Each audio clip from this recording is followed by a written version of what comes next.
O perigo muitas vezes mora dentro de casa. Agressões, violência doméstica e até assassinatos. A escalada do feminicídio no Brasil escancara uma emergência nacional que precisa ser tratada com seriedade. São Paulo quebrou o próprio recorde de casos em 2025, mas é uma onda de violência que se espalha por todo o país. E os episódios mais recentes mostram o nível de brutalidade. Uma mulher atropelada e arrastada na Marginal Tietê, em São Paulo. Uma dentista grávida assassinada pelo marido em Campinas. Uma mulher morta por um agressor monitorado por tornozeleira.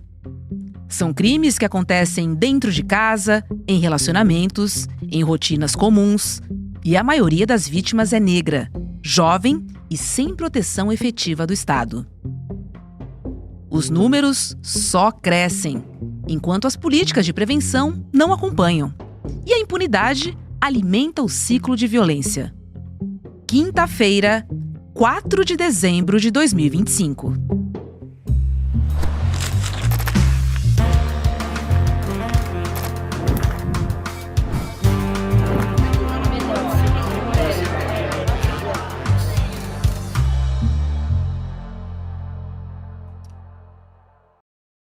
Olá, seja muito bem-vindo, seja bem-vinda. Eu sou a Roberta Garcia e este é o Videocast em Detalhes. Aqui sempre com uma convidada ou um convidado, a gente faz uma análise sobre um tema do nosso dia a dia.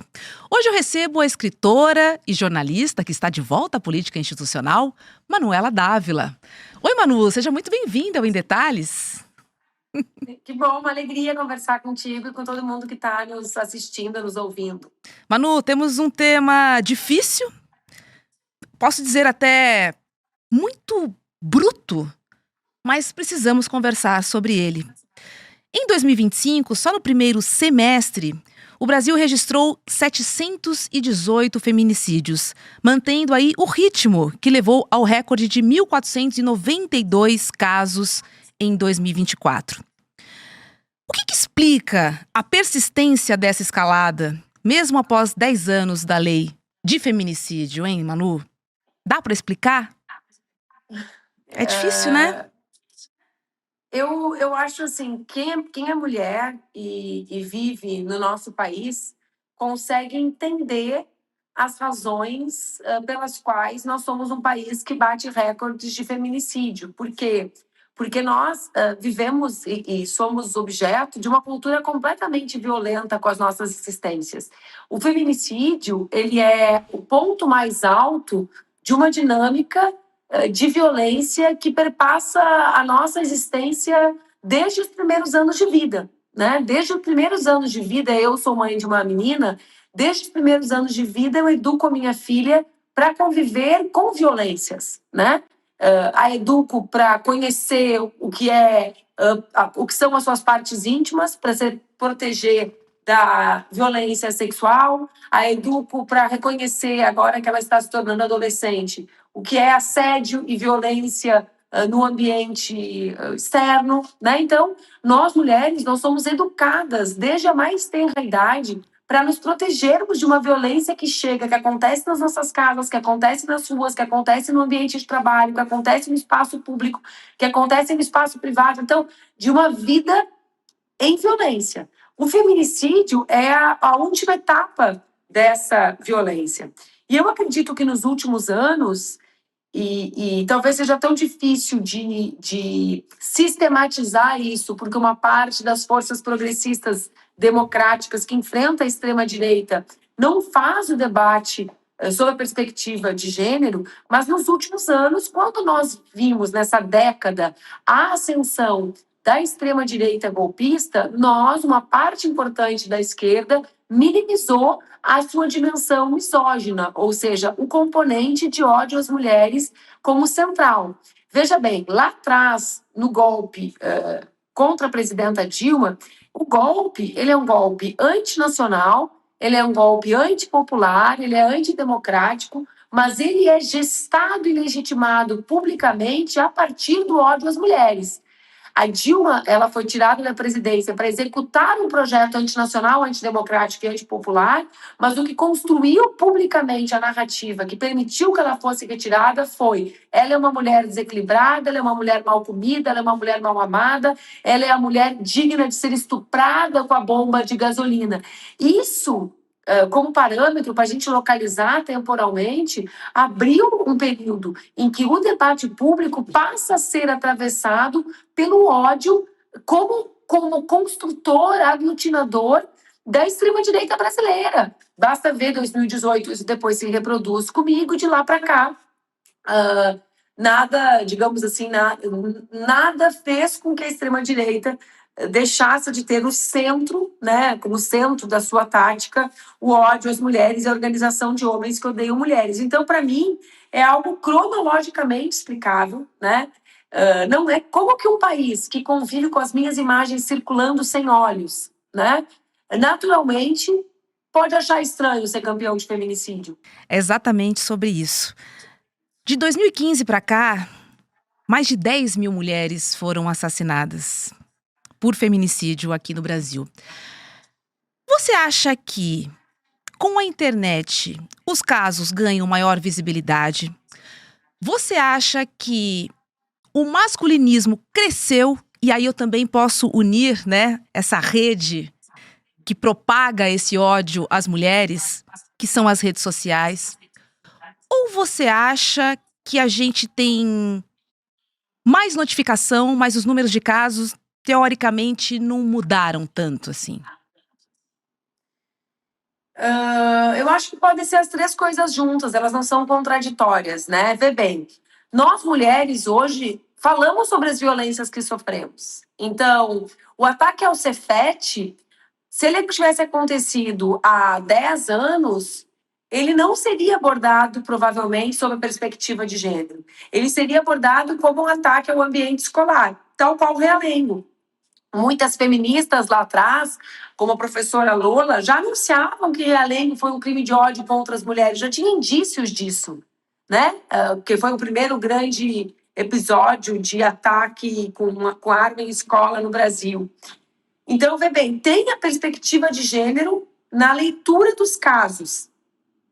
Acho que isso é algo que nós mulheres estamos fazendo pela gente no ambiente virtual. Existe, nós mulheres feministas também falamos sobre isso há mais de uma década.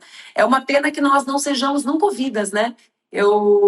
Essa semana, o professor Felipe Nunes, a quem eu admiro muito o trabalho dele, lançou um livro em que ele fala sobre a diferença de gênero no olhar da sociedade brasileira. Eu falei, que bom que um homem está falando, porque nós falamos há uma década e ninguém escuta, né? Agora vai ter alguém que vai ser ouvido falando sobre isso, sobre o que é, como funciona mulheres e homens diferentes na sociedade brasileira.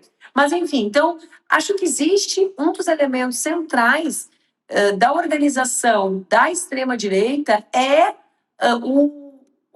a possibilidade de aglutinação de homens que odeiam mulheres, que nós chamávamos de masculinistas, agora está mais na moda chamar de incel, né, dos homens que odeiam mulheres, digamos assim. Também faz mais de uma década que nós anunciamos e falamos sobre isso, sobre como esse movimento se organiza no ambiente virtual. Agora, eu também acho que, felizmente, nós nominamos as violências, né? Nós somos um país que a Lei Maria da Penha não tem 2 décadas. A lei de feminicídio tem uma. Então, nós passamos a dar nomes para os crimes. Mas eu acredito que aqui é uma coisa um pouco contraditória. De um lado, eu acho que nós aumentamos a notificação desses crimes com o nome correto, mas mesmo assim eu acredito que eles ainda sejam subnotificados. Entende? Então, de um lado, há o avanço às delegacias das mulheres, as mulheres que exigem que os crimes sejam tipificados como tal, mas mesmo assim, acontecem muitos, eu vou usar, o exemplo vai ser ruim, mas muitos casos como o do Cefete poderiam entrar como mortes que não seriam feminicídios. Muitas mortes de mulheres ainda podem ser notificadas de forma diferente do que aquilo que são, de fato. Então, acho que acaba sendo um registro fidedigno, sabe? Eu acho que realmente há um incremento do número de mulheres vítimas de feminicídio. Não, o fato é que todos os dias a gente vê manchetes de situações brutais e horrorosas que têm acontecido com as mulheres. Você acha que o país vive uma emergência nacional muito negligenciada, inclusive pela política institucional, Manu? Eu acho que o feminicídio é a principal pandemia brasileira, a violência contra as mulheres, né, que resultam ou não em feminicídios, é a verdadeira pandemia do Brasil, e acho que existe uma negligência muito grande institucional e do mainstream da política, porque não é mainstream, é man de homem mesmo, né? O fluxo central da política, ele é masculino e ele não percebe muitas das coisas que são violências, que são desencadeadoras do feminicídio, da violência como violências. Eu te dou um exemplo bem concreto.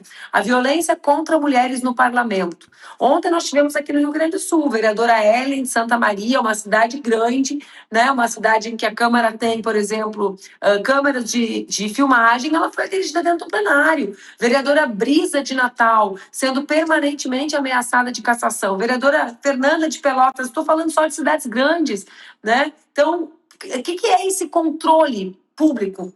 Seja a violência, a ameaça de cassação dessas mulheres, se não um esforço para controlar todos os corpos de mulheres, se não um aviso de que se o corpo delas ocupa aquele lugar, ele não será respeitado. Atenção, imagina, se a vereadora está apanhando dentro do plenário, imagina o que vai acontecer contigo. E isso não chega ao espaço central da política. Quem dá bola para isso, senão apenas nós mulheres? Quantas de nós estamos acompanhando as cassações de mulheres que acontecem no Brasil? Só as mulheres. Então, a política, os nossos partidos, a vida democrática brasileira não conecta a violência que as mulheres na política sofrem, o ódio digital, com o que está acontecendo de feminicídios. E nós somos muito sozinhas. Essa é a grande verdade, né? Eu provoco, se aqueles que acham que eu estou exagerando, deem uma circulada nas redes sociais e vejam quanto que o assunto feminicídio se tornou importante para as nossas lideranças. Né? Percebam qual é a dimensão que isso tem no cotidiano da militância, da atuação. Quando, na realidade, a construção de uma outra performance da masculinidade é central para que os feminicídios caiam, para que a violência contra as mulheres caia, né? Agora, a maioria dos feminicídios acontece dentro de casa. E geralmente após uma separação ou até um rompimento aí da relação. Por que para o homem é tão difícil aceitar esse rompimento, Manu, que teoricamente deveria ser libertador? Eu não te quero mais. Por que essa questão de poder ainda prevalece sobre os nossos corpos? Eu acho que a palavra mágica que tu falou aí é poder, né? Então, as relações para os homens são relações de poder. As relações para as mulheres são relações de afeto. E isso não é biológico, isso é a socialização como é construída no capitalismo no tempo que a gente vive. É por isso que discutir como homens e mulheres podem existir, né? O que a gente chama de socialização de gênero é tão importante. Porque se a gente não discutir que os homens podem gostar, que os homens não são obrigados apenas, que ser homem não é apenas sustentar, prover e comer, né? Como eu costumo dizer, né? Prover, sustentar financeiramente a casa e comer no sentido mais vulgar de ter uma vida sexual de predador, né? Transar infinitamente, sem afeto, mesmo sem querer. Porque nunca se pode dizer não para essa perspectiva do exercício da masculinidade, que é o comer, né? Que é o ser o pegador, que é ser socializado desde a mais tenra idade, né? Para ser esse predador sexual e para prover. Aí, que aqui tem um debate interessante, né? Será que esse aumento da violência contra as mulheres não está conectado também com a perda de sentido da existência desse masculino provedor num mundo em crise, num capitalismo em crise? Eu acho que está. Né? É por isso que eu me preocupo tanto quando a gente vai ver crescendo na política e mesmo em setores progressistas uma certa performance da testosterona, da violência, da fala mais grosseira, do eu tô aqui, eu faço, eu aconteço, porque essa performance, ao fim e ao cabo, tem relação com o que leva à violência contra as mulheres na sociedade, o que eu chamo de política da testosterona, né? A política que organiza também os homens a partir disso. E eu acho que tem aqui uma outra dimensão importante para a gente falar, que é essa dimensão da organização da política a partir disso, né? A gente falou aqui de uma coisa, que é as redes se organizam a partir do ódio contra as mulheres. É uma verdade, né? As redes se organizam a partir dessa organização há um lucro, há um mercado que se alimenta do ódio às mulheres nas redes. Mas há um segundo mercado relacionado com esse primeiro, que é o mercado eleitoral. Hoje, né, odiar mulheres organiza uma parte dos votos da extrema-direita brasileira. Então, tem uma combinação aqui, né? Esse ódio das redes dá dinheiro e dá voto. É verdade. Queria falar um pouquinho sobre a brutalidade desses crimes que têm acontecido, né? Muitos com armas de fogo, mas a gente tem visto atropelamentos, esfaqueamentos, espancamentos, Manu. A sensação que eu tenho é que a crueldade está aumentando. E ela está muito relacionada à sensação de impunidade. Não tá? Por um ódio misógino, né? Que ganhou ali uma licença social. É a impressão que eu tenho. Mesmo. É porque o que alimenta o feminicídio é o ódio, né? Então, na prática, é o que eu digo, né? Esse ódio ele tem um lugar social, né? Ele tem um lugar político, inclusive. A gente tem hoje na Assembleia Legislativa de São Paulo um deputado que é réu por violência doméstica, por exemplo. Caçando né? o mandato da bancada feminista. Tentando caçar, exatamente, tentando caçar o mandato da bancada feminista que pediu a sua cassação. Ou seja, e não punido, né? Não sendo punido por isso. Né, sendo premiado com a permanência do seu mandato e, muito provavelmente, com a organização de uma comunidade de ódio às mulheres, que se convencionou chamar de Red Pill, no seu entorno. Então, esse ódio é um ódio premiado na sociedade brasileira. A gente não pode imaginar que não é. Pois é. O fato é que o Brasil registrou 87.845 estupros em 2024, tá? Esse é o maior número da série histórica. Então, a gente está falando aqui de violência sexual, psicológica e também do feminicídio, né? Que fazem parte de um mesmo contínuo de controle masculino. A gente tem várias frentes de ataque relacionadas a esse ódio às mulheres, que também vem nessa guarda-chuva do patriarcado, né, Manu? É a objetificação, né? Se nós somos objetos, nós somos descartáveis. Então, e essa coisa do aumento dos estupros também tem relação com a crise anterior que eu mencionei. Por quê?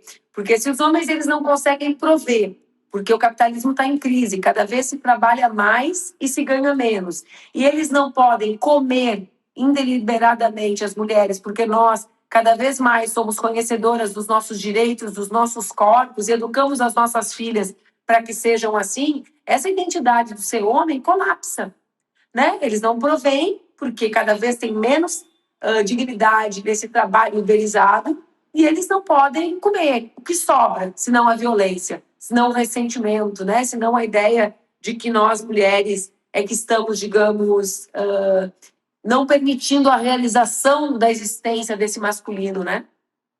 Agora, Manu, fico pensando, temos a Lei Maria da Penha, temos a lei do feminicídio e as mulheres continuam morrendo. Onde é que está a falha nesse sistema? Na sua opinião, seria uma fiscalização? Ou falta de fato de políticas públicas eficazes que sejam capazes de conter esses números?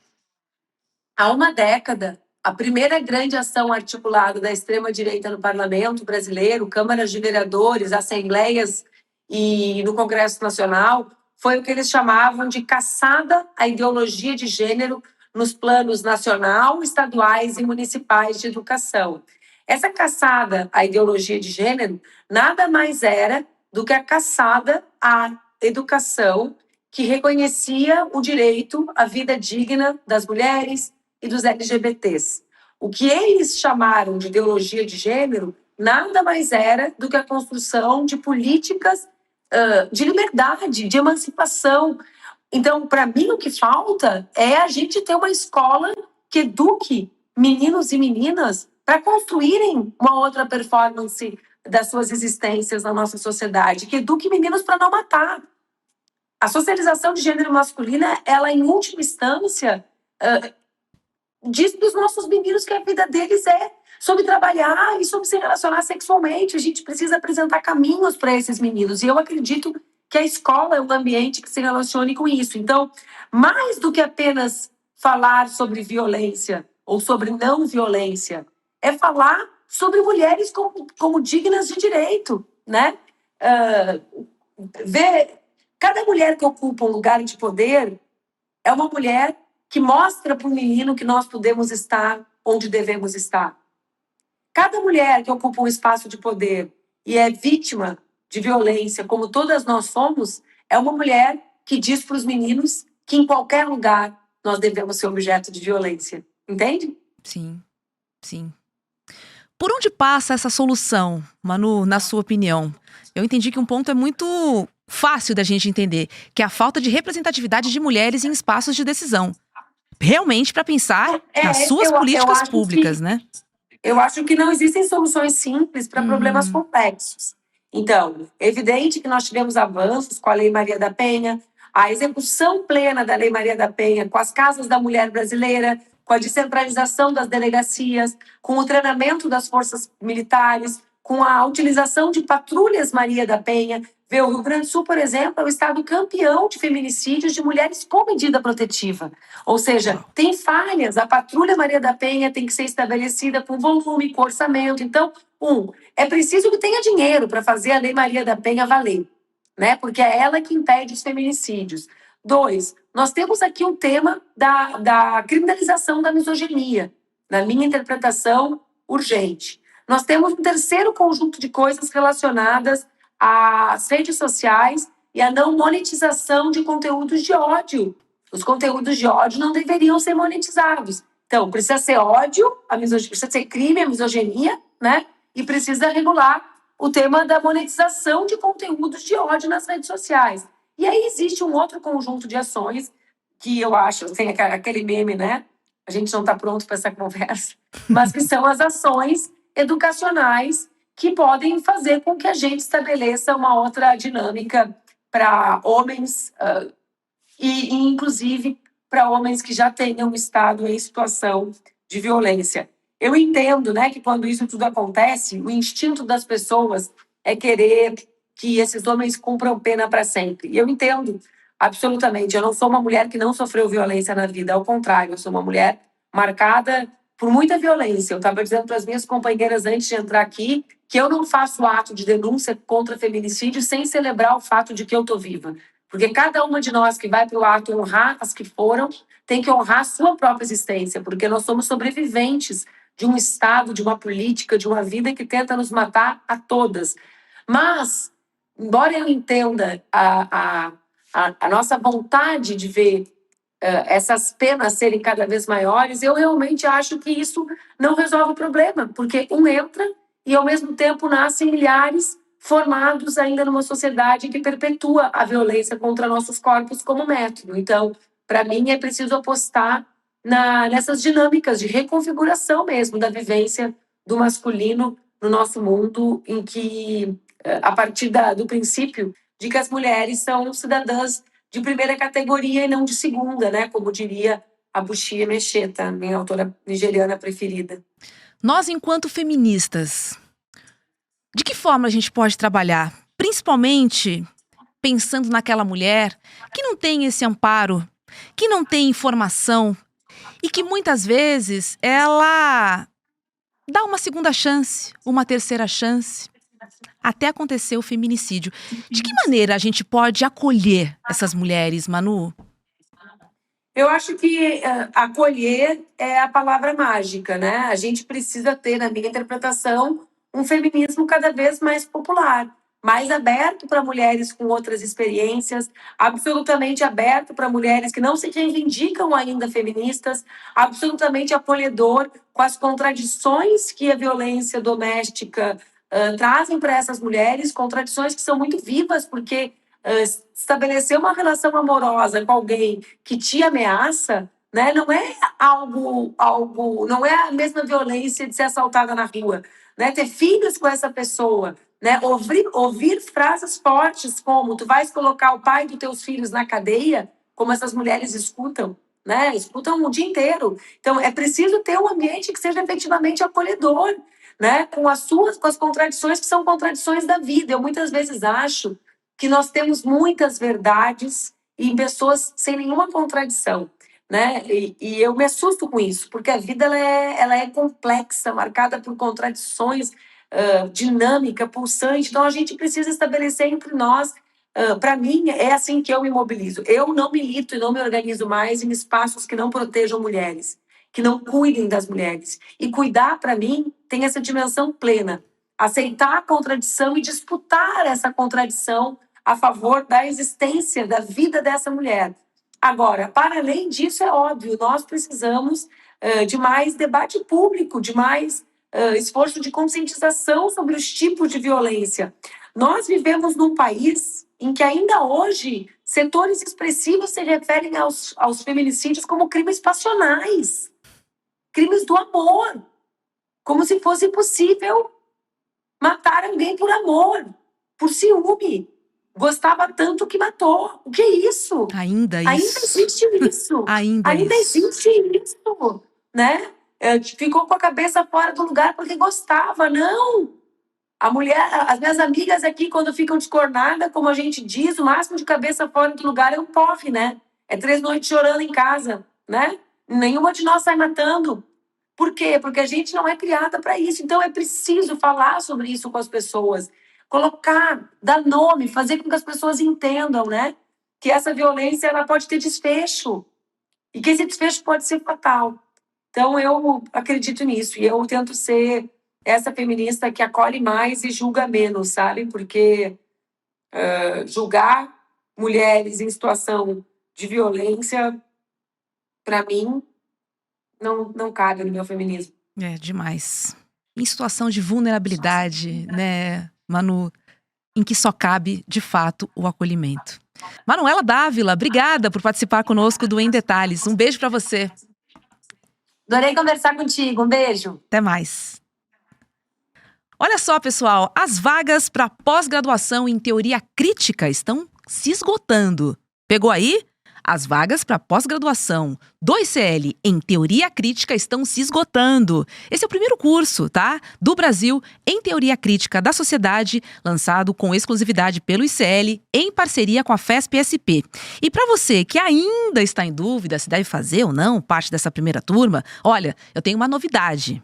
Hoje, às 7h30 da noite, a gente vai ter uma aula aberta dessa formação inédita. É isso aí. A primeira aula da professora Márcia Tiburi, da disciplina Democracia e Poder Popular na América Latina, será exibida para toda a comunidade do ICL, tá? Aqui nos nossos canais. Então acesse icl.com.br/aula e ative o lembrete para não perder essa oportunidade de assistir em primeiríssima mão. Logo depois da aula, gente, a gente vai reprisar o nosso evento de lançamento com Edu Moreira e diversos outros convidados, para você ficar por dentro de todos os detalhes dessa formação inédita. Se você quer tirar todas as suas dúvidas e ter aí um aperitivo, um gostinho de como serão essas aulas, não perca essa oportunidade de assistir uma aula com uma das maiores filósofas da atualidade e entender um pouco mais sobre a teoria crítica. É hoje, às 7h30 da noite, tá? Corre lá, icl.com.br/aula e receba uma notificação assim que a aula começar. Você não pode perder. O Em Detalhes de hoje fica por aqui. Para você que nos acompanha pelo YouTube, agora é hora de ICL, Mercado e Investimentos. E logo depois tem Rolê ICL. Eu te vejo às 5h30 da tarde no ICL Notícias, segunda edição. Até lá. Pessoal, a pós-graduação Repensando o Brasil, que foi a pós de maior sucesso no nosso país em 2025, agora vai ganhar a turma de 2026 e você pode participar. Mais de 5.000 pessoas participaram desse primeiro ano. Estudaram com intelectuais como Marlene Chauí, Renato Janine Ribeiro, Muniz Sodré, comigo mesmo e muitos outros. No dia 14 de dezembro, um domingo, às 8 horas da noite, vamos fazer o lançamento oficial da turma de 2026. Uma chance especial de você saber tudo sobre o curso e garantir condições especiais. Então espero você para fazer sua matrícula no curso de pós-graduação do ICL. No ICL, o conhecimento transforma realidades. São mais de 300 cursos com alguns dos maiores nomes do Brasil, em economia, política, filosofia, história, finanças pessoais, autoconhecimento e muito mais. Aqui, cada aluno faz parte de um projeto único, 100% independente e financiado pelos próprios estudantes. É graças a quem se torna aluno que o ICL existe e o jornalismo livre chega até você. Se inscreva agora em icl.com.br e torne-se aluno. Estude, apoie e faça parte da revolução do conhecimento.